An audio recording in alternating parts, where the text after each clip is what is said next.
And we are back, and after a week full of controversy, both on and off the pitch, both in the Premier League and in Europe, we return to the Premier League once again this weekend, where we see Manchester City back on top of the Premier League for the first time in a long while, mounting all of the pressure up on Arsenal once again. So this weekend is all about pretty much seeing if Arsenal can get themselves back to the top, even if it is for a brief moment. And we have some big games in regards to the top four as well, with the likes of Newcastle taking on Liverpool. So let's just get straight into it and see what I think is going to happen for this week. As always, if you're enjoying this series, please let me know by liking on the video and subscribe to the channel if you are new around here. Let's get into that first game, which does involve Arsenal. Now, for the first half of the season, the first 19 games, Arsenal only lost one game. We're now 3 games into the second half of the season and they're yet to win. So massive pressure now on Arsenal. They've lost their top spot to Manchester City, albeit on goal difference, and they do have a game in hand. So this gives Arsenal the opportunity to trial run said game in hand, as they will be playing in the early kickoff this weekend against Aston Villa.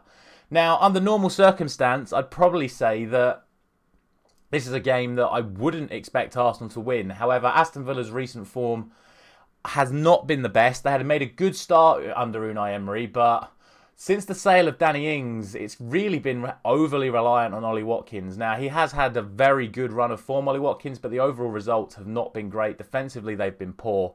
And I think it's the right time for Arsenal to play Aston Villa. And I am going to go for an Arsenal win. I'm going to go for 3-2. I think it's going to be a very interesting game. I think there are going to be lots of chances for both teams.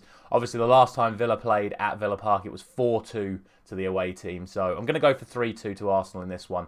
I do just about expect Arsenal to win this game. But once again, given how they're played over the last couple of weeks, it would not surprise me to see Villa get the result in this one. On to the first of several 3 o'clock kickoffs this week. And we start with Brentford and Crystal Palace. And to be honest, I don't really think there's too much to say about this one. Brentford obviously have been playing very, very well this season. In my opinion, the biggest overachievers, and I don't like to use the word overachievers, but they are doing a lot better than I expected up against the Crystal Palace team that are still really struggling for form right now. So no surprises that I'm going to go for a Brentford win in this one. It's just a case of how many, and I'm going to go for 2-0. Speaking of 2-0s, that is also what I'm going to go for in the next game, which is Brighton and Fulham. Now, obviously, Brighton did fail to win their last game due to some very highly controversial decisions from the referee, as we spoke about at the start of the video. Fulham, on the other hand, have always done well at home in recent times, but have still struggled to do well away from home. I don't think they've got enough to beat Brighton the way that they're playing right now. Obviously, Fulham are playing some fantastic football, the likes of Willian on really good form right now. But I just think Brighton have too much quality for them, and they are defending relatively well, Brighton as well. So I'm going to go for 2-0 to Brighton in that one. Next up, it is the team that are absolutely desperate to score against the team that are absolutely desperate not to concede in Chelsea and Southampton. Now, obviously, Southampton have parted ways with Nathan Jones already, and as a part Luton Town fan, it is very annoying to see a manager that's done so well for Luton Town essentially throw his career away twice now, going to the Premier League and getting a bit embarrassed. They're going to have a caretaker manager in charge, and they're going to be coming up against Chelsea, who, like I said, are really struggling to score right now, but I've seen positive signs from them the last couple of games. I obviously watched the last half hour of the Borussia Dortmund game the other day, where they were creating several chances just without putting the ball in the net. And I think against a team like Southampton, it's a great opportunity for them to get over the line in terms of breaking their duck, getting the first goal, and then I'm actually going to back them to get a couple more as well. So I'm going to go for 3-0 to Chelsea in that one. We'll see what happens. It could be another case of new manager pomp for Southampton, as new onlookers are potentially looking to take over. But for me, Chelsea take this one relatively easily. On to Everton against Leeds, another side who are deciding whether or not to hire a new manager. It's a bit of a mess right now. The managerial merry-go-round is in full swing, as we have Sean Dyche, his second game in charge at home for Everton against Leeds. I'm going to back the same scoreline the last time there was a game at Goodison. I'm going to go for 1-0 to Everton.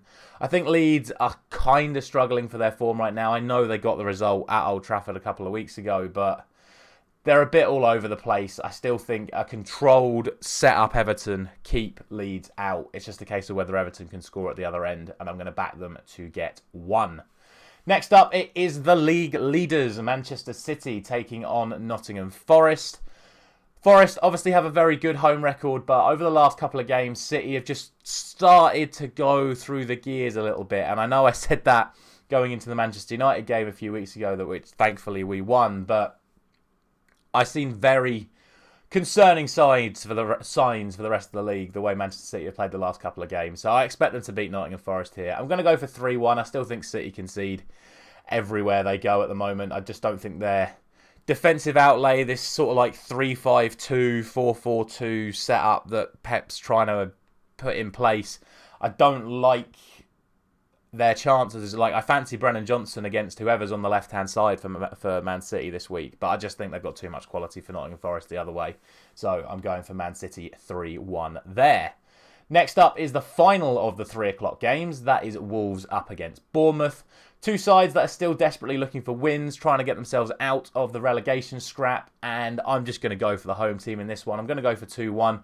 Wolves are very, very inconsistent. They can go and beat Liverpool 3-0, but then lose 3-0 the next week. It's just very, very flip-floppy for them at the moment. I think they're just about finding their feet under Lopetegui, whereas Bournemouth just don't really look at the races at the moment. They look far below the rest of the league, in my opinion, right now, with the possible exception of Southampton.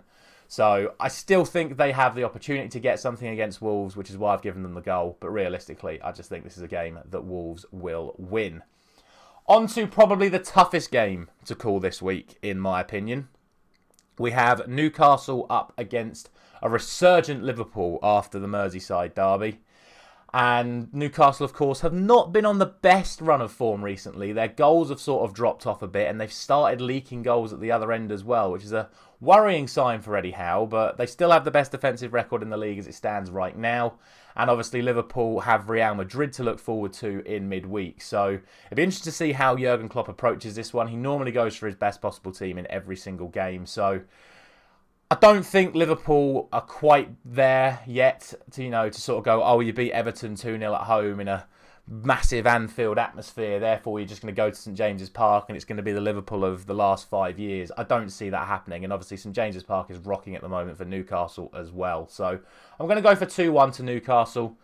It wouldn't surprise me to see Liverpool get a result in this one, but I do thoroughly expect that the way Newcastle have played, certainly over the last 6 months, this is a game that Newcastle would probably expect to win at the moment.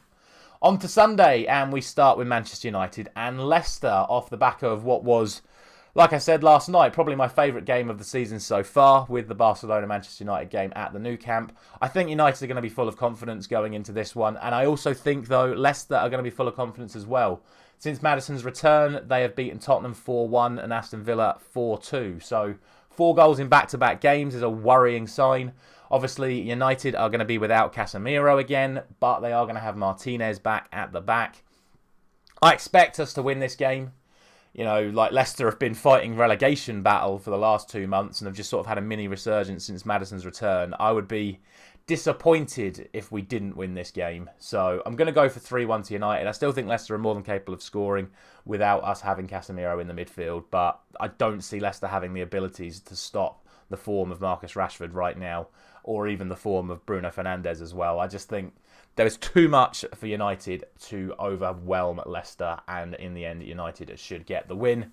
Finally, it is Tottenham and West Ham. Tottenham off the back of a 4-1 defeat to Leicester in the league, and then a 1-0 defeat to AC Milan. The injuries are starting to rack up for Antonio Conte's side, and he will remain absent from the touchline as he recovers from his illness. And it would be very easy for me to say that with all those things combined, Tottenham don't win this game, but they do have a relatively good record against West Ham, and I do expect them to get the win. I'm going to go for 2-0, which might be a little bit bold, a little bit ambitious to go for a Tottenham clean sheet given the injuries they have at the back, but all in all, I think this is a game that they will win, and 2-0 is the scoreline I am going for. And that is going to be it. As always, please let me know down in the comments your thoughts on my predictions, and of course your thoughts on what you think is going to happen this week. And one more reminder to like the video, subscribe to the channel, ring the bell so you don't miss out on any of the content. Thank you very much for watching. I'll be back tomorrow morning for the fantasy football predictions.